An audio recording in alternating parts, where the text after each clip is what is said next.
Ipinaliwanag ng isang long-time councilor sa Davao City ang sheriff issue kay Vice President Sara Duterte. May say naman dito ang isang dating tagapagsalita ng Malacanang. Si MJ Mondihar sa report. Muling nabuhay ang issue ng pagsuntok noong 2011 ni Noy Davao City Mayor Sara Duterte sa isang court sheriff. Ito matapos ihayag ng House Prosecution Panel o mga nag-uusig kay VP Sara sa impeachment na nais silang padaluhin ang sheriff sa hearing upang magsalita laban sa Vice Presidente. Batay sa inilabas ng pre-trial brief ng prosecutor, kabilang si Abby Andres sa 8 testigong inaasahang magbibigay ng testimonya kaugnay sa mga alegasyon laban kay VP Sara. Si Andres ang sheriff na nagpatupad ng demolition order sa isang pinag-aagawang lupa sa Barangay Sulaiman. Ipanaliwanag naman ni Davao City Councilor Danny Daeng Hirang ang konteksto ng insidente. I think at the time, ang pinakiusap lang ni Mayor Sara, antayin lang siya. I think ilang minuto lang kasi galing pa siya sa isang calamity area, nagkaroon ng flooding. And I think may report na magkakaroon ng violence. May mga hawak ng bato yung mga tao. Ayon kay Councilor Daeng Hirang, nakiusap si Noy Mayor Sara sa sheriff na hintayin muna siya bago ipatupad ang demolition order. Anya, layo nitong maiwasan ang pagdanak ng lugo at anumang kaguluhan sa lugar. Nakikiusap si Mayor na antayin lang siya. You know, as a Mayor, as a matter of protocol, maliit man lang na bagay yon para maiwasan ang gulo. Nanindigan naman si Daeng Hirang na ang kapakanan na nakararami ang naging batayan ng naging aksyon ni Noy Mayor Sara. So, what the mayor did is just to make sure na walang violente kasi magkakaroon ng hindi magandang pangyayari.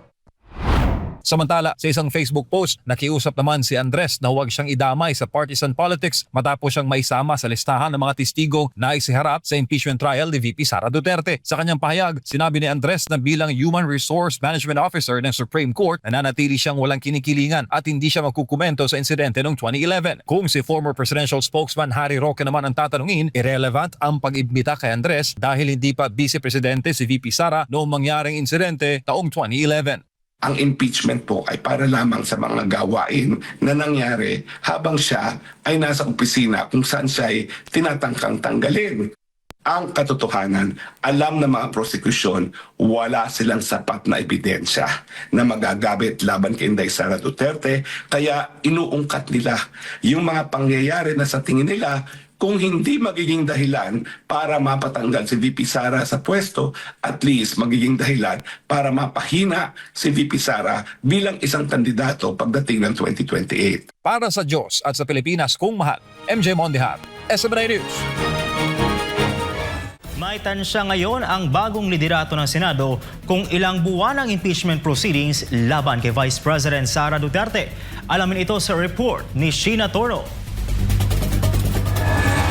Pinag-aaralan na ng Senado kung paano mapapabilis ang nakatakdang impeachment trial laban kay Vice President Sara Duterte na nakatakdang magsimula sa July 6. Tansya ni Senate President Win Gatchalian, posibleng umabot sa 7 hanggang 8 buwan ang paglilitis sa Vice Presidente. Paliwanag ni Gatchalian, kailangan ding tutukan ng Senado ang iba pang mahalagang legislative measures. Samantala, 1 linggo bago ang formal na paglilitis sa Vice Presidente, nananatili pa ring mahigpit ang seguridad sa Senado. Gayunman, sinabi ni Gatchalian na muli nang papayagan ang pagtanggap ng mga bisita. Dadaan ang mga ito sa Visitor Management System o VMS na ipinatutupad ng Office of the Senate Sergeant-at-Arms o OSAA. Layunin ng mga hakbang na mapanatili ang katatagan ng institusyon at matiyak ang kaligtasan ng mga senador, kawani, media, mga bumibisita sa Senado at ng publiko. Nais kong ibahagi ang ilang detalye tungkol sa mga hakbang sa seguridad na kasalukuyang ipinapatupad sa Senado. Una, patuloy ang ating pakikipagtulungan sa ating security agencies upang mapanatiling ligtas ang ating institusyon. Kabilang dito ang patuloy na inspeksyon sa mga pasukan, pagpapakita ng wastong identification, pagbabantay sa paligid ng Senado at iba pang hakbang upang tiyaking ligtas ang lahat. Matatandaan nitong buwan ay isinilalim sa heightened security ang buong Senado matapos makatanggap ng impormasyon tungkol sa munoy banta sa institusyon. Inuugnay naturang banta sa pagdalo ng 18 dating sundalo sa pagdinig ng Blue Ribbon Committee kung saan isiniwalat ang umunoy money delivery scheme. Para sa Diyos at sa Pilipinas kung mahal. Ito si Sheena Torno, SMNI News. Nagtala ng mataas na budget utilization rate ang Office of the Vice President o OVP noong 2025.